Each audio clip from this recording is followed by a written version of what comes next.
Hello everyone and welcome. My name is Buck and today we'll be continuing playing Jotunnslayer Hordes of Hel. And we'll be talking about the new character, the Archmage, the new goddess, and we'll be talking about the new map. And talk about the future videos for this series, whatever this is. Anyways, sit back, relax, and enjoy. So let's quickly kind of talk about the new character, the Archmage. So I'm going to just quickly kind of go over him because I don't want to waste your guys' time. So the Archmage, what does he do? He has these elements that you can do with his subclasses, and the subclasses that he has, and he has 4 of them, is Burn, Electric, Poison, and Frost. In the very beginning, you don't have any elements, so you will apply Bleed on the enemies. But once you hit the subclass, then that's when you're going to apply the different elements. And those elements will be applied to your orbs and will also be applied to all of your class abilities as well. So, that being said, I'll quickly kind of show you guys the class traits. Well, once I'm done leveling it up on the screen. But once okay, right here. So, right here. Alright, so the class traits. He gets these orbs that go around him, right? And as you can see on the screen, there's 2 orbs. You can upgrade and these passives that you can have up to 5 orbs, and you can do increased damage with them, all that fun stuff. The more orbs, the better. So that's one of his class traits. His other one is double cast. He just gets more double cast. And the third one is affecting his dash. So he still has a dash, but now it's a teleport. And I have some likes and dislikes about it. So first, let's talk about the likes. The likes is that it's cool, right? And I know this doesn't say it in the game, but if you're close to enemies and you teleport, the enemies that you're next to, they will also be displaced. Basically, what I mean is they're going to be moved, right? So when you teleport, you can actually drag some of these enemies, not towards you, but away from you. So I'll have a slowdown of what that looks like. But basically, any enemies that are close to you, they'll basically be displaced, right? They're not dead. He doesn't insta-kill them or anything like that. It's just that they're just moved out of the way. So that's kind of cool. What I don't like about his teleport, though, is since he has it, his dash cooldown is increased by 100. Now, that raises some problems with this character, because now you have to rely on a couple things. One, he doesn't really have good survivability. He doesn't have anything that has lifesteal in his kit, or like protections, blocks, anything. He does have blocks in his permanent passive in the skill shop, but that's really it. What makes Rest good, and what makes like Warden, Flame Sister, Revenant, all those other characters, what makes them really good is they have some survivability in their kit. Now, since his dash is a longer cooldown compared to like Flame Sister, that makes it even harder for him to survive. So since he doesn't have a real way to basically survive, he relies on a lot of god abilities. Now that ties in with his class, like basically his subclasses. He only has 4 choices, but as I will show you on the screen right now, there's a problem with the subclasses as well. As you can see, 2 of them give you a lot more perks. The other 2 don't really give you a whole lot. Why is that? Don't know. Funny enough, here's the subclass again. But I'll quickly kind of just go over it.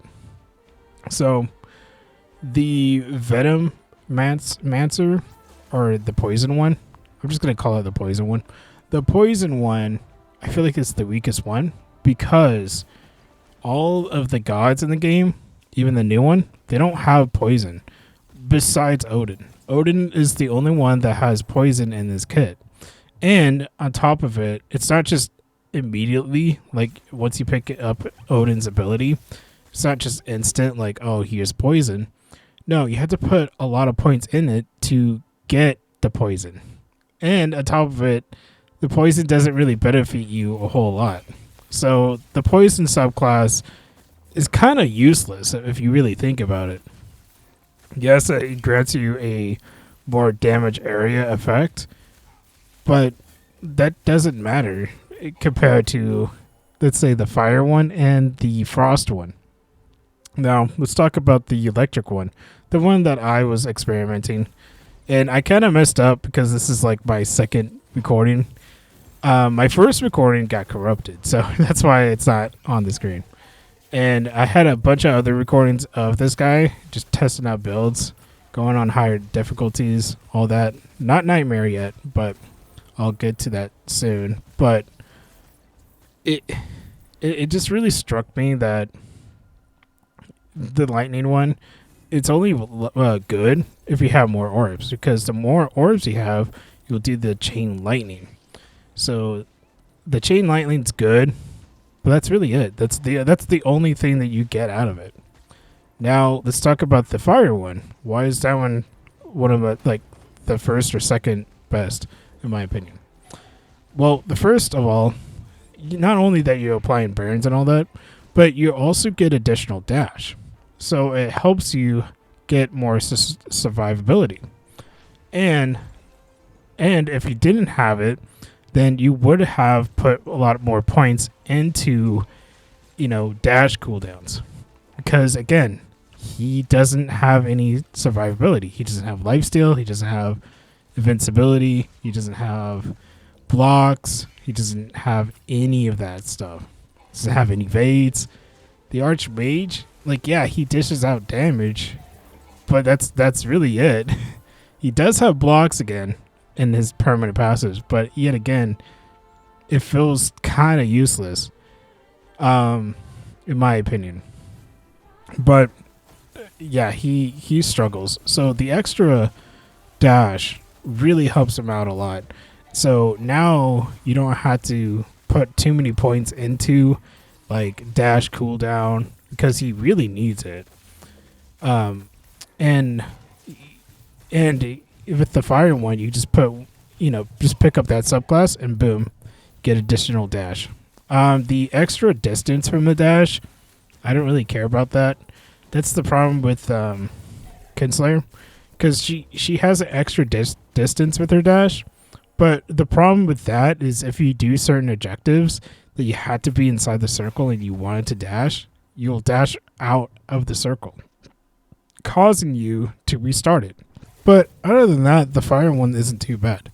Now, the best one, in my opinion, and I think it's going to be the best one, I haven't really tested it out just fully yet.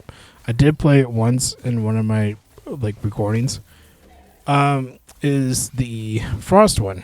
So you get damage reduction, freeze, and when you stand still, you get shields. Think of it like the Warden, right? With one of his class abilities that he gets those floating shields. It's just like that. And all you have to do is just stand still. So the problem with that though is Scotty doesn't have any real perks about standing still. So you rely on Odin and Freya, because both of them have standstills. Unless I'm missing a god, which I don't remember having a standstill. But I know Odin and Freya have standstills in their kit. So it's kind of the problem is, and I don't know if you guys kind of noticed it, is the game kind of forces you to play a certain way for the Archmage. If you're going for the Frost one, then the only reliable build would be 1 point of Scotty and 1 point of Freya and 1 point of Odin. Another thing that I forgot to mention is once you pick a subclass, then your elements on your class abilities and your orbs will now do the element, right? Now do like, let's say like if I picked up the lightning one shown on screen, now all of my class abilities, my orbs, everything will now do the lightning damage. So that's pretty cool. But the thing is, again, some of the subclasses, they felt really useless. And that's the problem. And that's the problem with this character. It's like the game forces you to play a certain play style with him. And that kind of sucks. Because I thought this character was really cool. And another thing, since he doesn't have any survivability, he relies on certain gods. So if you are going to go for the frost route, then the only thing that's giving you heals is freezing and then killing the enemies that are frozen. Because Scotty is the only one that can regenerate your health. Besides Odin does regenerate your health with double cast. So that's that. And Freya also has double cast, and she can also increase your healing. But the thing is, you can get the increased healing, but if you don't have any actual like lifesteal or anything that's basically healing you, then it's kind of useless to have. So that's the problem with this character, is there's only two good, reliable options for him, in my opinion. And I'm not saying like he's a bad character or anything. It's just that I just wish that they designed him a little bit different, because I was looking forward for him. And I was like, oh man, the trail looks cool. He zipped around the map. I didn't realize that was just the teleports. But other than that, he's fine. He does do a lot of damage. But the problem is, if you're trying to beat Alfheim, the new map, on Nightmare 10, that's when your builds kind of, your options are kind of just limited. Because Alfheim is actually the hardest map yet. It's even harder than Helheim. So, that being said, you have to really focus on, okay, we need a build that you can survive on. And yes, you could do the fire build, but you don't get the perks like the Flame Sister. What made the Flame Sister really good is that she can heal every time she applies burn. The Archmage, he doesn't have any of that. So you have to rely on like Loki and the new goddess to even apply some health regen or have something to keep giving you health regen. And yes, you could do the double cast heals, but they're only so little. The Archmage also has a passive that it heals him just a little bit every time he does a double cast, and Odin has one. So that being said, but it heals you so little. So that's when the problem starts to, kick in. Is like, how many points do I need to put it in to do enough damage and the higher difficulty, and how many points do I need to put in survivability? Because that's when you hopefully this like I'm explaining this the best I can. Hopefully you get what I'm saying. It's like, how do I make this character work on higher difficulties? All right, now let's talk about the new goddess. So, in my opinion, I feel like her abilities, they're okay. Like, they're not my favorite. I just wish that she had an element. You know how Loki has burns, Freya has burns, Nidhogg has a fear, Odin applies bleeds and poison, right? The new goddess doesn't have any elements, really.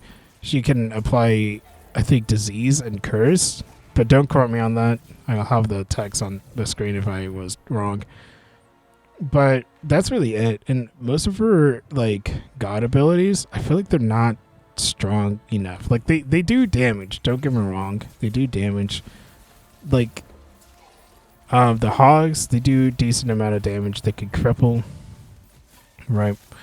The tree sentinel, he doesn't have anything. He just dishes out damage.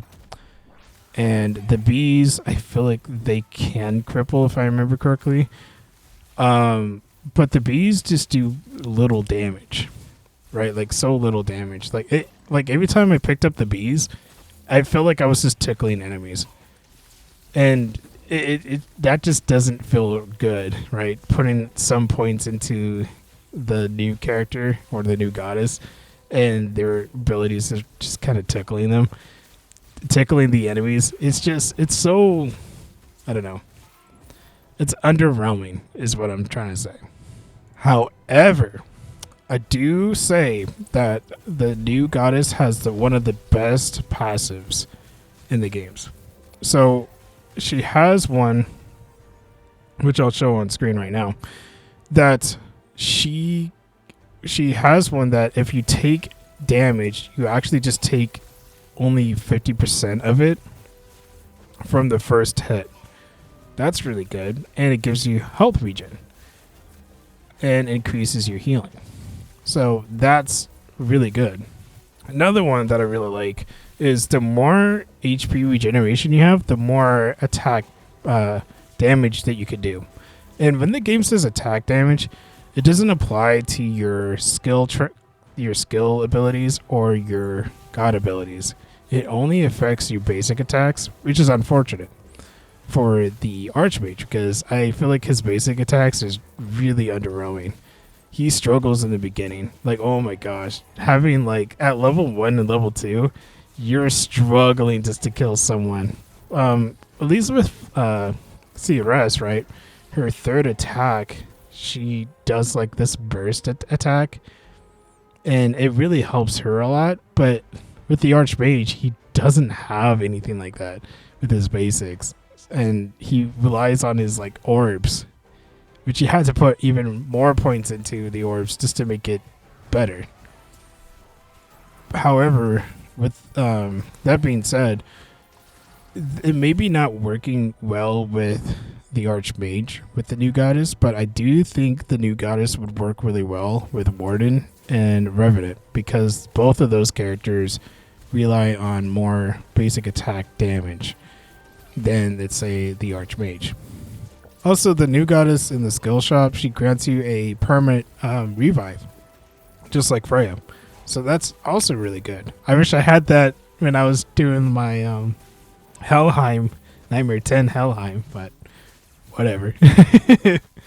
Speaking about my last video, if you haven't checked that out, please check it out. It's really good.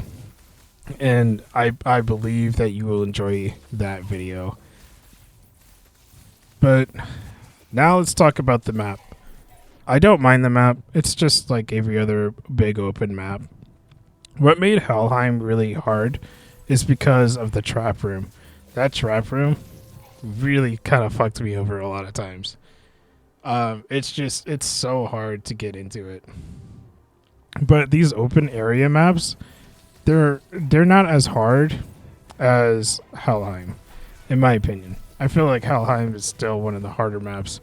But in Alfheim, this new map, on Nightmare 10, the enemy difficulty is, I think, 500 and something. And I'll put the text if I was wrong. But Helheim, that enemy difficulty on Nightmare 10 was only 490. So this is technically the hardest map in the game, and I don't mind this map. The one thing I really do enjoy is, yes, I got the deluxe edition because I do really like this game and I wanted to support the company, an indie company, right? I got the deluxe edition and I had the soundtrack, but since this is new, I don't have the soundtrack of this map, which I wish I did because I really like the music in this map. It's so nice and calming. I can listen to it almost all day. Alright, now let's get to the juicy part. So, what are the future plans of this video or channel, right? Except just making videos that are like this all the time. So, first, I want to make a another video of the Archmage talking about how to get his secondary skin. If you haven't watched those, if you're always curious of how to get a free skin in this game, you can hit that link in the description, and I'll have a playlist of how to unlock every character's secondary skin. The Archmage has one too. So I'm going to do that one. Then I'm going to try to see if I can beat this Alfheim on the Nightmare 10 with the Archmage. And try not to rely on Flame Sister, because that would be boring. And another one that I was thinking right after that is probably make a playlist of only relying on one character. Because I saw someone in the comments talking about how the first map was easy with Ceres, but they struggled to get like the second and third maps. And maybe I can cover that. And that had me thinking, once I'm done with this character, try to beat it on Alfheim on Nightmare 10, then I can make a full series of just sticking with one character, and then see if I can beat Nightmare 10 with just that one character, like all the maps. And I could probably start with Ceres, because I've gotten a lot of comments with the Ceres, and I'm starting to think a lot of people have a lot like there's a lot more fan base with Ceres than in the most of the other characters.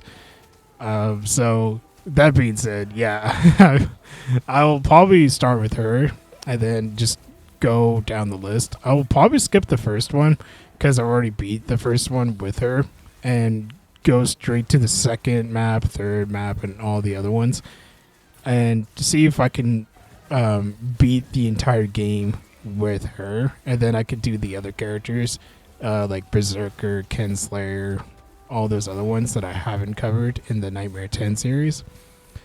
So that would be interesting. And if you are interested in that, then consider subscribing so you don't miss out when those videos do, or once I am not super busy and can make those videos. Because yeah, the Nightmare 10 series, those ones the hardest ones to get a good recording, because I will tell you, it will take me days just to try to beat a certain map, and I'll experiment different builds, just hours and hours and hours. And then on top of it, I'll have to stop playing, and real life happens, right? I just get busy with family and all that. So, but I'll keep trying for you guys, because I've gotten a lot more support ever since I did start playing this game. So again, thank you for all the support. Thank you all the subscribers, viewers, all that. It really helped my channel, and I'll keep pushing forward for you guys. All right, I think I covered everything. One last thing I wanted to talk about was this boss. So the boss, and okay, how do I say this? The map itself is harder than the bosses. I had high hopes about this boss, but just like every other boss, it just feels too easy. And I want them to buff the bosses to make it harder, because no matter what level, because I know that was normal and I just beat it, no matter what level it is, it just feels like the boss is always going to be easy. But anyways, that's really it for this video. I kind of covered everything, if I believe so. If I missed anything, or if you have any build suggestions, let me know in the comments. Not only I get to read them, but people that do stop by this channel or this video will also get to read them and then try out as well. And that'd be a kind of cool series now think about it. After the whole Nightmare 10 series, I'll do a build suggestions from the comments in the comment section and see if it works. But anyways, thank you so much for watching. Thank you so much. If you enjoyed, leave a like, comment, and subscribe so you don't miss out the next video. And I hope to see you again. Bye bye. Can you feel it? The heat? Can you feel the burn? Can you feel it rising? The firebomb!